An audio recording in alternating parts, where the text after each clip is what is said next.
Hi, my name is Beck. I'm an instructor here at 343 Labs in New York City. In the first part of this tutorial video, we learned how to compose and put together a hip-hop beat. And now what we're going to focus on is how to really produce it out and mix it to make it sound as professional as possible.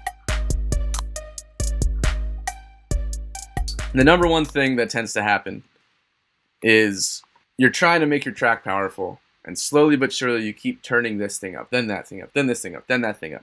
The best thing to do is to take the loudest element, which in this case would be the 808, definitely, and balance it so it's hitting about -6 or -5 or so. Usually it's going to be your bass or your kick drum that's going to be loudest. And then what I'm going to do is I'm going to actually turn things on one by one and bounce them around that. I'm never going to move the position of the 808. That's the rule right now. And so what that allows you to do is it's going to allow us to avoid getting too loud and constantly jumping out of balance.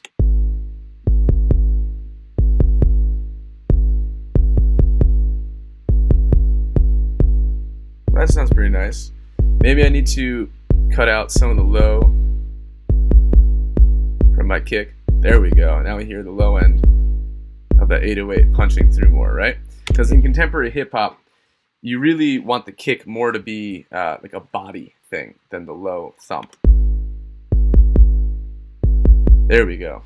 And now what we get is it feels like the 808 actually has punch to it, in addition to that low body. So next what I'll do is my clap, because I always find the next loudest thing.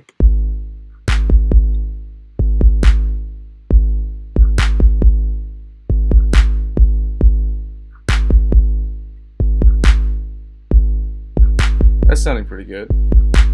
Then I'll do the hi-hats. That's way too loud.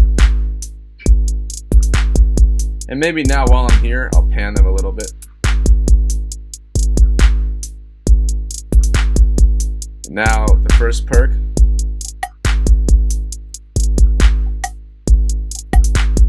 Second perk. That could be way louder.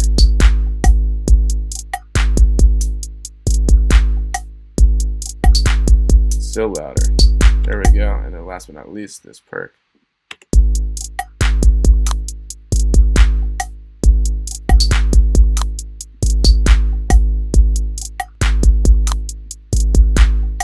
There we go. And now last but not least, the lead.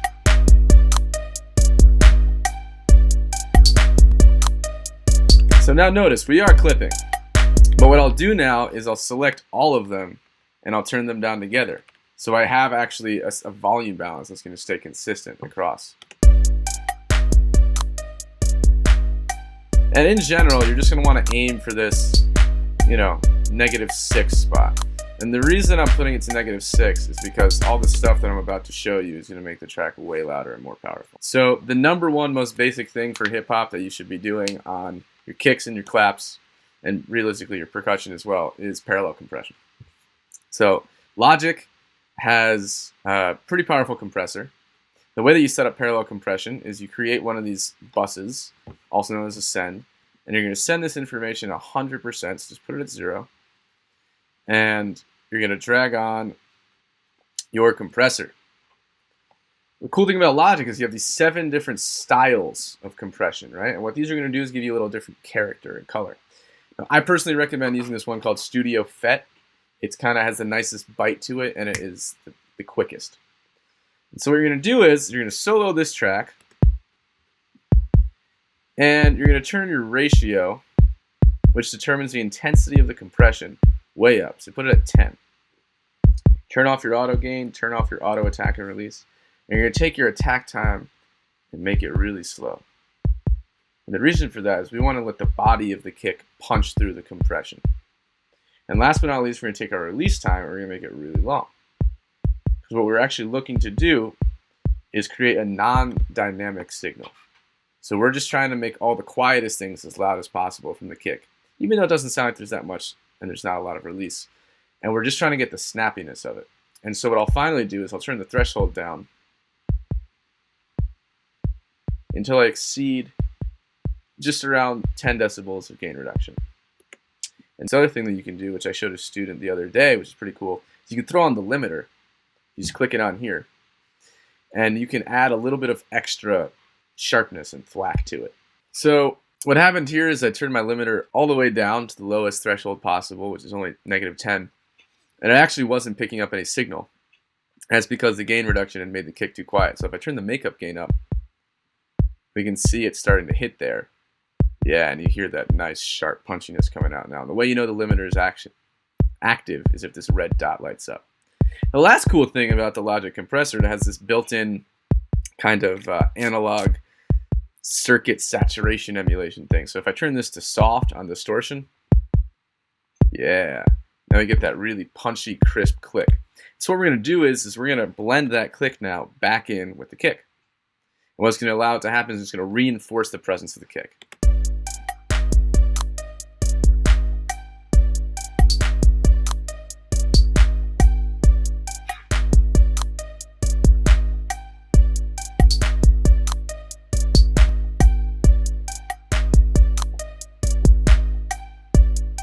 There we go. So if we listen without it, very quiet. And the cool thing about this is the kick got louder and more forward, but it didn't overpower the mix.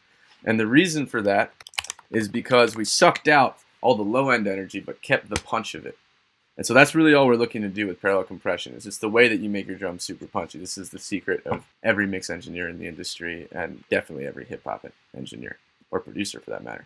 All right, so next we'll come to the clap and do this. Now it's very, very important to note that you do not want to do this on melodic material. Do not do this on an 808 because there's not enough what we call transient energy, which is where the punch of the instrument comes from, right? You only want to do it on something that makes a hard impact and you want to impact harder, right? So this is one of those things where if you use it on everything, it's like you used it on nothing, right? Because then there's no relative difference. All right, so we'll do the same thing on the clap now.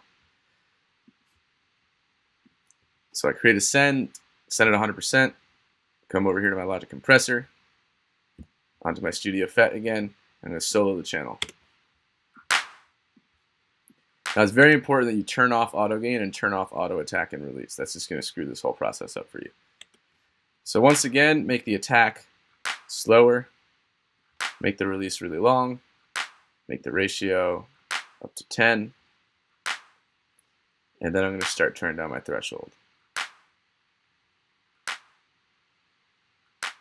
Now, one thing I can do with this, as you can see, the threshold isn't quite pushing it down past 10. We're hovering around there, and we're basically getting the result I want. But let's say I wasn't quite reaching there. You can turn up this input gain knob, which drives the volume into the compressor. And now you can actually hear, we get that smack that we're looking for a little bit more. And yet again, I'm going to have this limiter come on, and I'm going to crank the makeup gain so that we hit it. And then I'm going to try this distortion.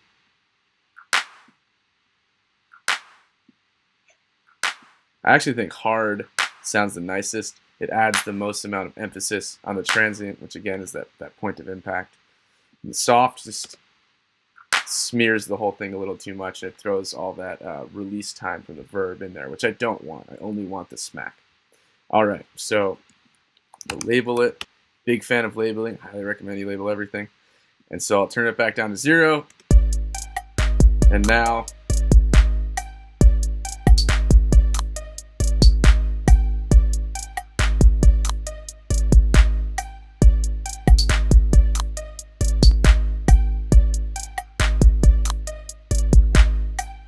yeah, that sounds pretty good.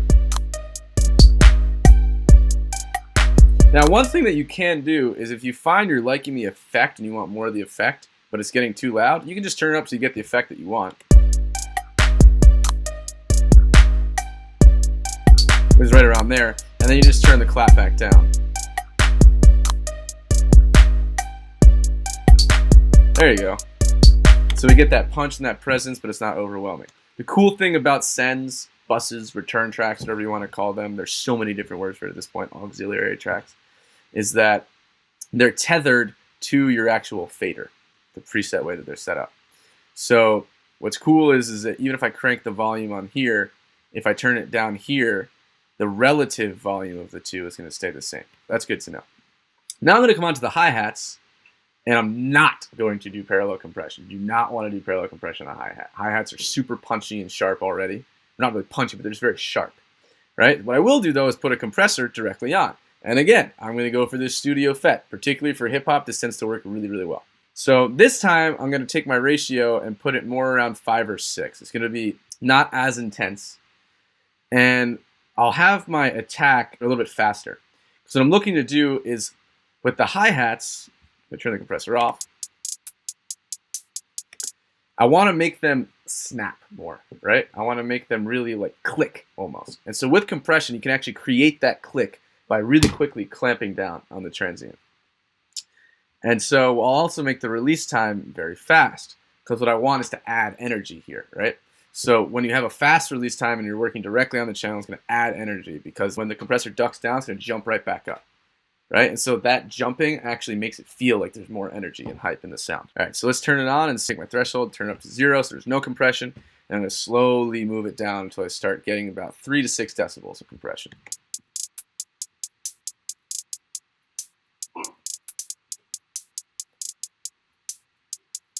It's pretty nice. Yeah, and I'll take my attack and make it really fast as well, actually. So now we can hear that snappiness. Now you'll notice I've lost a hell of a lot of volume. So what I'm going to do is I'm going to turn up my makeup gain.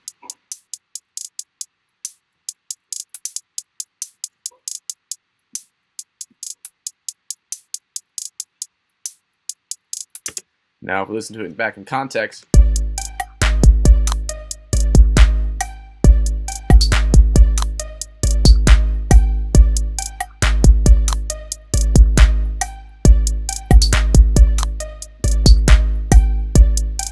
yeah, there we go. So they're punching right through the mix. Maybe turn it down a tad.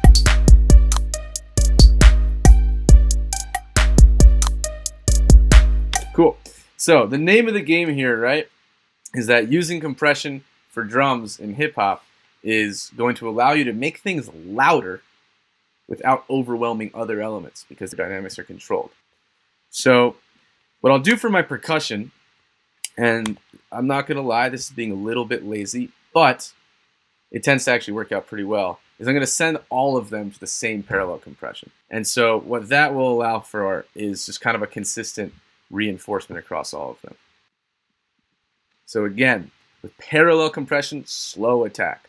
When we're compressing something directly, we can use a faster one. So let's solo this now. Go to a spot where all 3 of them are playing at once so that we can have to wait to loop around every time.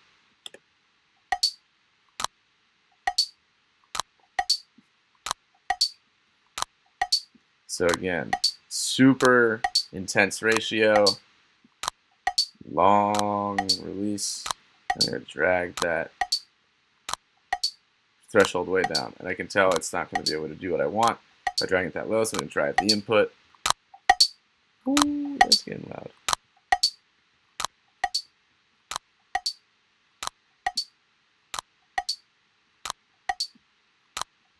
So one thing that I can do to make this actually behave evenly is I can turn down the intensity of the send on one of them. So this hollow perk is driving it really hard.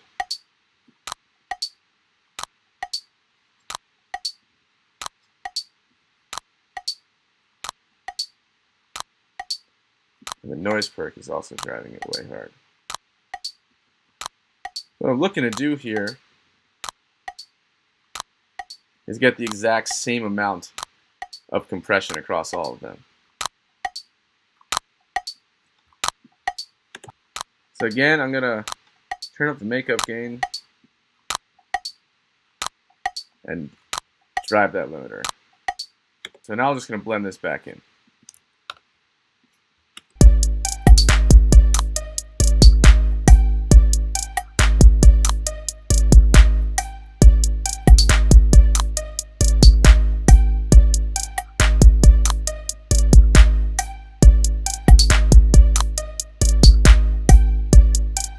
That sounded pretty nice.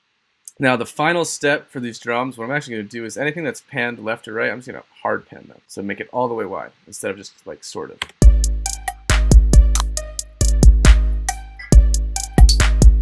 So that's actually a great trick that you can use. Is people think that for a wide mix, maybe you need to put all tons of different things out wide. All you really need is something that occurs here and there to be really wide, and then your perception of where things are is actually going to be based on that closest thing.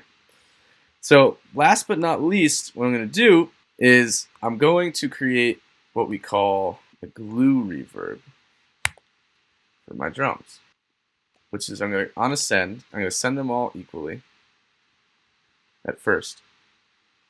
And I'm going to drag on a reverb onto that send. And so I'm going to use Logic's stock reverb called Space Designer, which is a really incredible convolution reverb. The convolution reverb, what they do is it models like a real room. And so if you were to record real drums, right, you would have the sound of the room. And so what you want to subtly do is actually add in ambience to the drums. It doesn't have to be tons of reverb to actually hear the reverb, but you feel like they're more real. So I find that this one, Drum Booth 3, is especially good for hip hop. It's really tight. And if we solo this, you hear it's just this like little space. And what I'm going to do now is similar to the parallel compression. I'm going to drag this all the way down to 0, and then I'm going to blend it back in.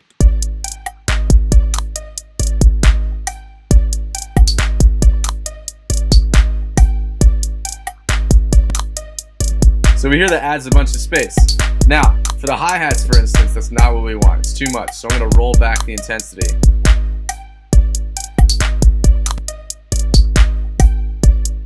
There we go. And so by rolling back the intensity, what it actually allows for the sound to move more towards you. So what's cool is with using a reverb send, you can make certain sounds seem further away by sending them more intensely, and certain sounds seem closer by sending them less intensely. So with the perks, for example, I want them to actually sound like they're really like out there in this room. So I'm going to turn them up a little.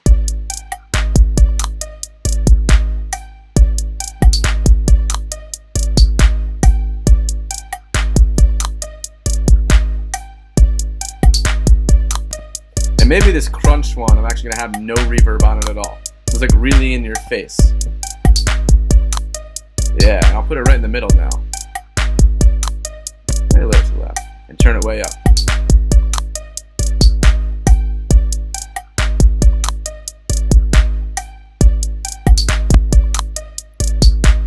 It's a little bit of ear candy, right? So one thing I like to do is if you start introducing wet areas of the mix, like reverb, take one sound and make it super dry and put it right up front. It creates this really cool contrast. It gives a very contemporary sound.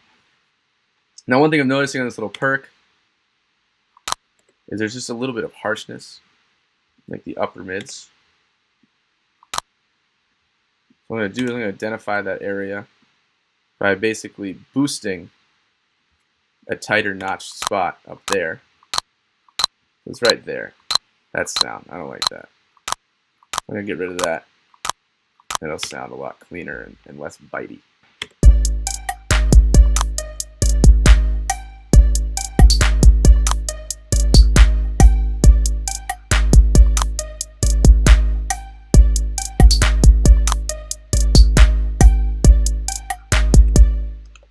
Now the last step I'm going to do for these drums, instead of just using parallel distortion, I'm going to do some parallel saturation. This is a trick I love to use. So saturation is just low-level distortion, right? It's distortion that still retains like character and shape of the original sound, but it adds like color and harmonics and grit. And what I'm going to do is I'm going to do that for my drums, and I'm going to blend it back in again. So this time, in order to achieve this, I'm going to use a plugin that's not in Logic from this company called Positive Grid again. And I love the way that they model distortion. They're actually an amp modeling company, and so they're especially good at like simulating the sound of tubes overdriving. So all I'm going to do is I'm going to drive into this really, really hard.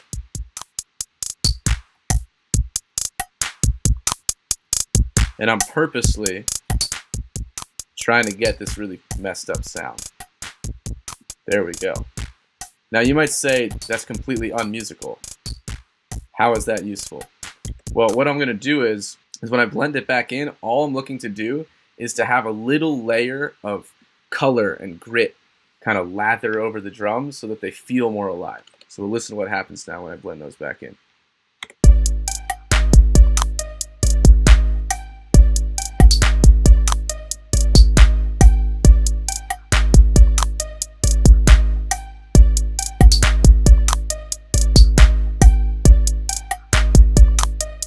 without it, right, we hear those hi-hats leap forward now.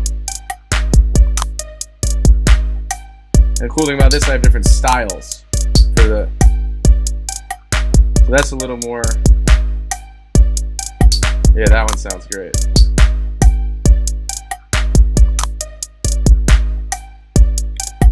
And now last but not least, this 808 is already sounding pretty nice. But what I'm going to want to do is I'm going to try to create a situation where I can actually hear it on the laptop, right? That's the hardest thing to do. The number one thing that everyone complains about is how do you make your hip-hop track still slap if you hear it on the laptop? And so that's actually pretty easy to do these days with this magical plugin from FabFilter called Saturn. And what this is, it's a multi-band saturator. So I can target a specific frequency range and only hit that area. And that's exactly what I'm going to do. I'm going to do this directly on the channel. And I'm going to create a crossover at about 300 hertz. And I'm going to come over here and turn off all drive. I'll just turn the mix all the way down so we just don't even risk getting anything. And then right here, solo this. That's the area I want to go for, right? And I'm going to just sear that with distortion.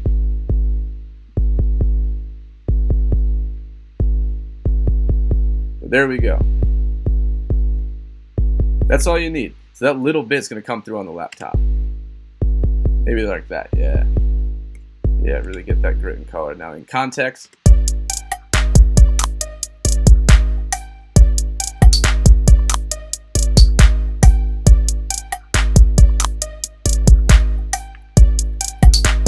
maybe now even I can turn up my lead. And again, we're clipping, right? But I already got this balance around the 808, so all I'm going to do is highlight everything and just turn it all down again.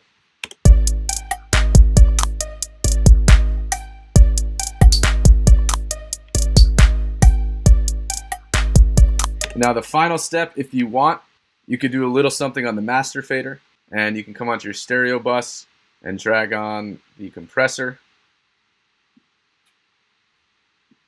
And then I would use probably, let's see, the studio VCA, probably the vintage VCA. And here all you're looking to do is just a very subtle amount of compression. Now, the cool thing about Logic's compressor is it has this thing built into it called sidechain. Now, I know a lot of people think sidechain, what that means is to duck off another sound.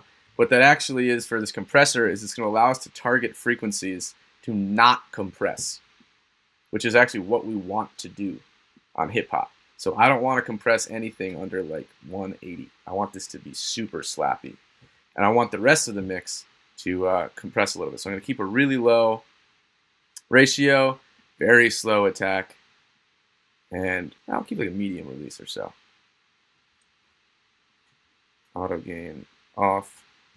And now I'm just going to drag down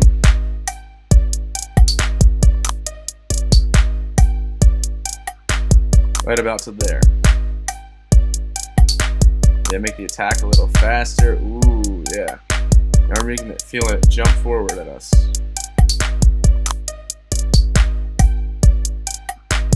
We do a little makeup gain. There we go. You get that nice full-bodied sound. Thanks for watching part 2 of this tutorial on how to mix hip-hop drums in Logic. Again, my name is Beck and I'm an instructor here at 343 Labs. If you like this video, please click the subscribe link below, and if you want to learn more about music production, visit our website. We offer classes in person and online.